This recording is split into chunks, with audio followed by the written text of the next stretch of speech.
action. So to start off with, I'll go through them all in just a second, but this is a Sakura Jig that I bought from Art of Fishing in Cornwall. As you can see by all the teeth marks on it, the Bonito loved this thing to death.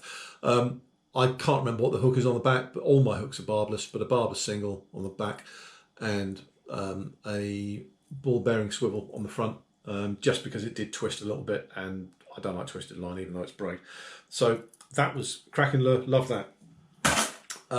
Going through them, what caught, what I'd recommend, and what I saw other people catch on, to give people an idea. So all of the lures, the way lures are attached is you tie a swivel to your leader, and then on the toe eye of your lure you will then have a split ring, and that's your connection. Rather than using a clip, because clips aren't necessarily strong enough, particularly if you have a Cubera, but you need a good strong split ring. So to start off, so that is a Halco Rooster popper. This is the 195 Haymaker.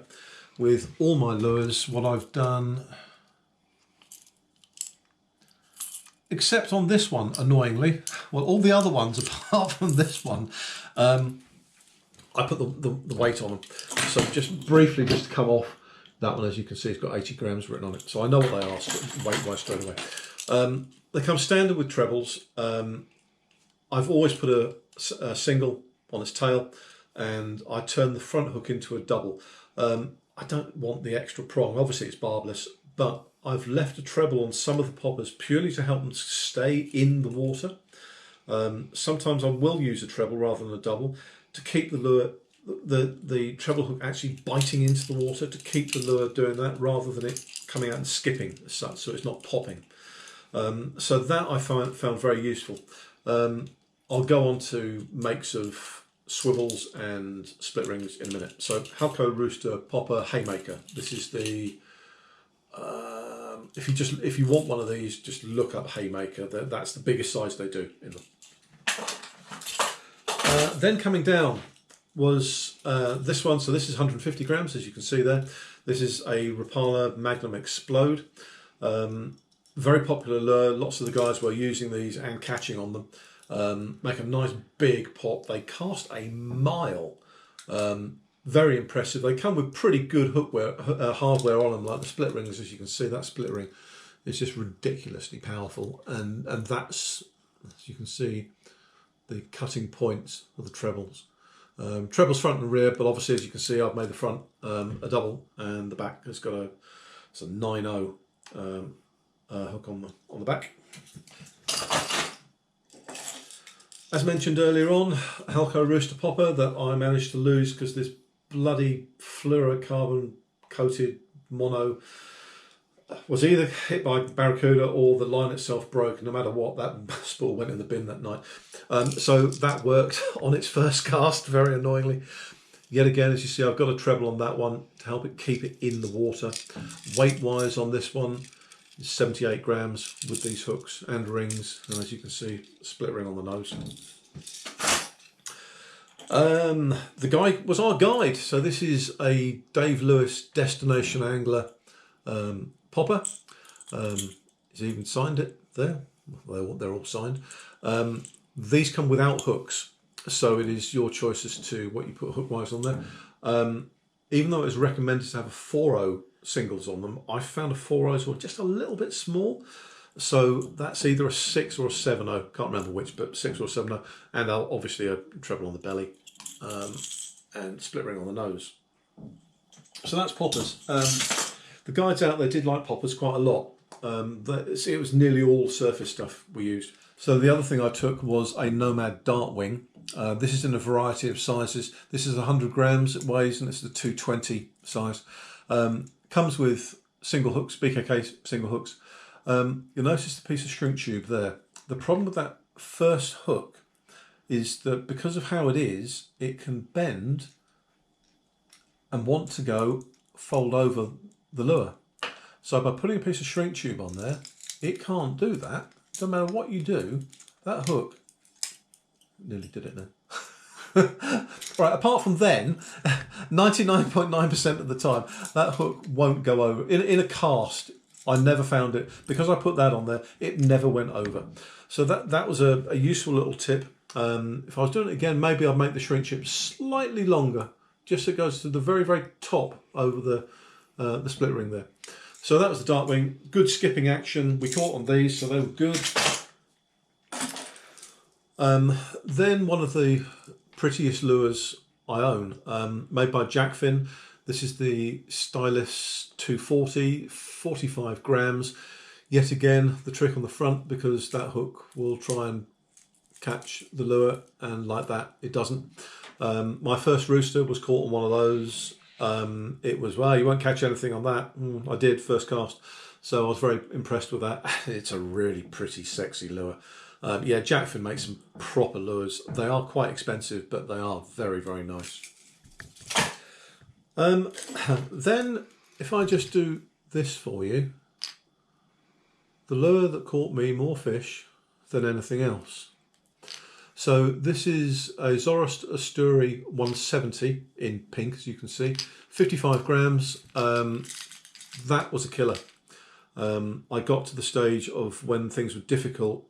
I had the piss taken out of me every single day. How many lures did you use today, Mike? I would go through 15 to 20 of them.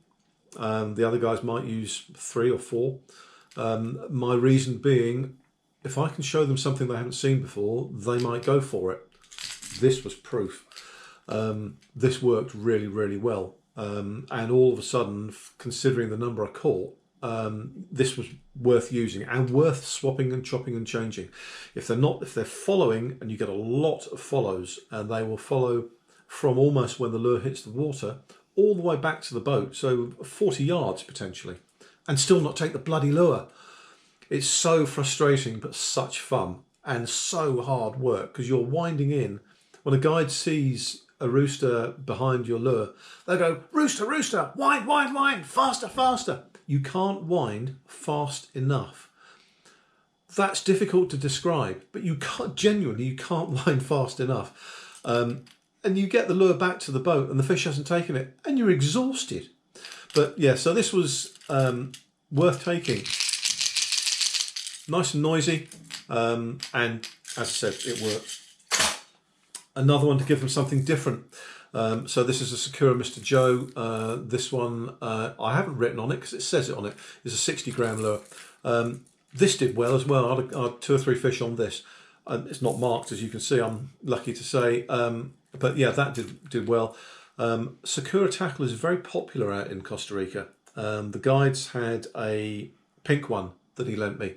And you'll see a jack up in the corner now of a pink Mr. Joe hanging out of its gob. So yes, liked those. The next lures I'm going to come on to are lures that I didn't own at the time, but the other guys did have. I've now bought some because they continually took the piss out the amount of lures that I took with me, because I probably took 60, maybe 70 with me, not knowing what I'd need. The last thing you want to do is go, "I've got one of those at home." No use to you at all. So other lures that worked. Sometimes we found they wanted, as I said earlier, lures to be brought back as fast as they could. This is a Halco Max. It's quite heavy at 80 grams, but it's designed to be ripped back really, really quick. And this really turned on the jacks and the roosters as well. These in the UK are about 15 quid, something like that. So not that expensive. The other one is a Swivels Magic Swimmer. This is the fast sinking one. When we used it out there, we didn't have, or the one guy that owned one of these didn't have a single on the back. He just had the treble on the belly. We nicknamed this one Gandhi's Flip Flop, because when it casts, it's in the air like that. But this thing has got an amazing action, and the jacks and the roosters loved it. It's the only one we had on the boat, and I've got one now. I never caught anything on this, but the guide said, very, very good lure that catches lots of fish. So this is a Tackle House Feed Shallow in 150. Comes with fairly good trebles on it, but I've turned that one into a double, as you can see, and put a nice single on the back. Cast a mile. They don't have such a big splash on them, but very popular. The lures, their feed poppers they had in their box, virtually had no paint left on them. They'd caught that many fish on them. I said they like Sakura over there. They also like this one that I'm going to have to look up to see what it's called. This is a Surface Skip R in 75 grams.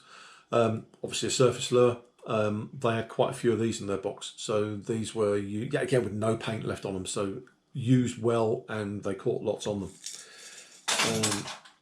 The only other one I can show you is this one. This is a Rapala Max Wrap Saltwater Sub Walk, and it weighs 65 grams. As you can see, it's got fins on the back. So this has got a really good S walk underwater. Very impressed with this. I need to put a split ring on the nose. Worked very well.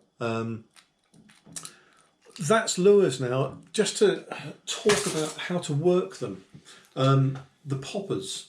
The poppers, most people when you're popping, you're going pop, pop, pop. Well, it wasn't. It was pop, pop, pop, pop, pop, pop, pop, pop, pop, pop, pop, until you get the thing back to the boat. Now, 150 gram lure, a rod that will cast 150 grams, 14,000 size twin power. If I said to most people, I'm 58, so most people of my age, cast that out, do it 5 times, do it that fast. They'll need to sit down and a drink. That was really hard work. This is why some of the stick baits I put on, I knew that I could do a sweep as a stick and stop. Sweep of the stick and stop, just to try and get some energy back in myself. But generally you are winding very, very fast and using poppers. I didn't think you could use them effectively at this speed, but you can. So a fighting belt, do you need one? Yes, they can be useful, to be perfectly honest. Some people took them, some people didn't. It took me so long to actually go on this trip. I ended up buying 2. The first one is, again, a Sakura one. So that's a Sakura belt. I think it's just called a Sakura fighting belt. So quite a small pouch. It's nice from the point of view that it does have a pad around the back. But that's quite a nice, neat, small one. I also ended up, I was gin shopping one night, as one does, and I ended up buying an MC Works butt pad. This thing was so comfortable. When you're fighting a fish, no pressure on it, on your body at all. Stick the butt in there and it's just great. I kept my scissors on one side, pliers on the other side in a pouch, and yeah, they were really good. Highly recommended. If I was going to go again, which one would I take? I'll take them both. That would leave them back at the hotel for just in case, and that's the one I've used every day. So the pliers, the scissors I took were the ceramic ones. I've done a video all about ceramic scissors. These ones are just stupidly good. They're the only ones. Don't buy anything else. Buy these, they're brilliant. Everything else is rubbish compared to those. If there's something better, please tell me. I won't believe you, but please tell me. Pliers. So I've done a video about these. So these are the HPA split ring pliers, the big ones. The boats had, well, I counted, there's 2 boats that we had. They both had 3 pairs of these on board. That's all they used. They didn't use anything else. There must be a reason for that. They gave me no problems. They're expensive. They're sort of 50 quid touch, you know, once they're posted to you. Highly recommended. I've done a video about these, but yeah, they're really good. A knot puller.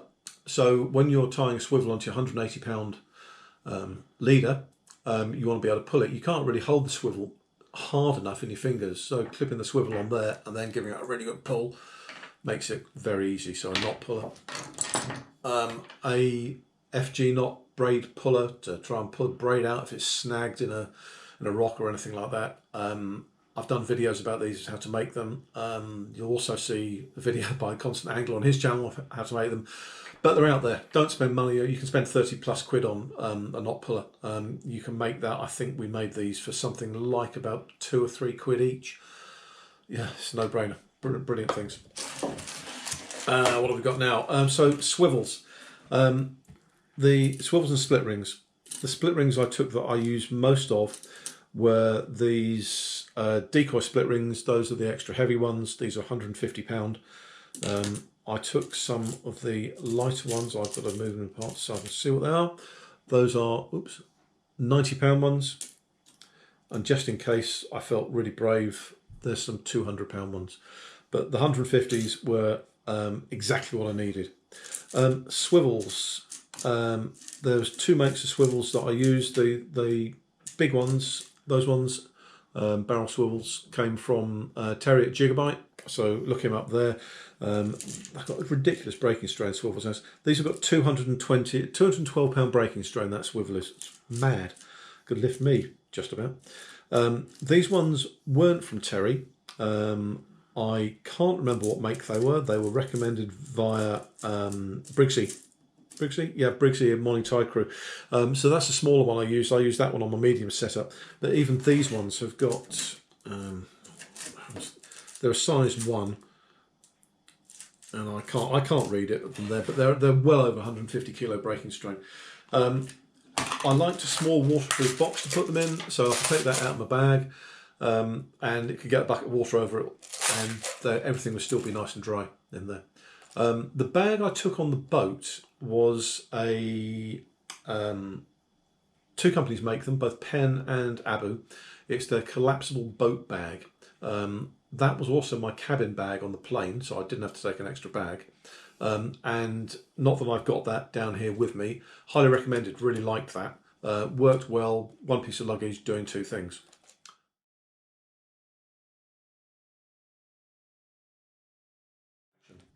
So as I just mentioned, there was the boat bag that I put everything in when I actually went on the boats, and in it was this. So this is a missing at sea lure roll. As you can see, there's lots of compartments that all drain, so if need be, you can just put the whole thing with your lures in a bucket of fresh water at the end of the day, hang it up, everything gets rinsed off, and it keeps your kit rust-free. So that was a really good piece of equipment, highly recommended. As you've seen by my lures, I like hooks on them. I know lots of people would take their lures and not have hooks on them, put hooks on them as they needed. The reason for me putting hooks on all my lures was that I wanted just to be able to pick a lure up and go with it. I didn't want to go, oh, hang on a minute, fish, just let me change my hooks. So yeah, that was the reason for taking the lure off. Just as I do mention hooks, the hooks that I tended to put on all my lures were yet again from Terry at Gigabyte. He did well out of me for this holiday. Were Bkk Lone Diablo singles.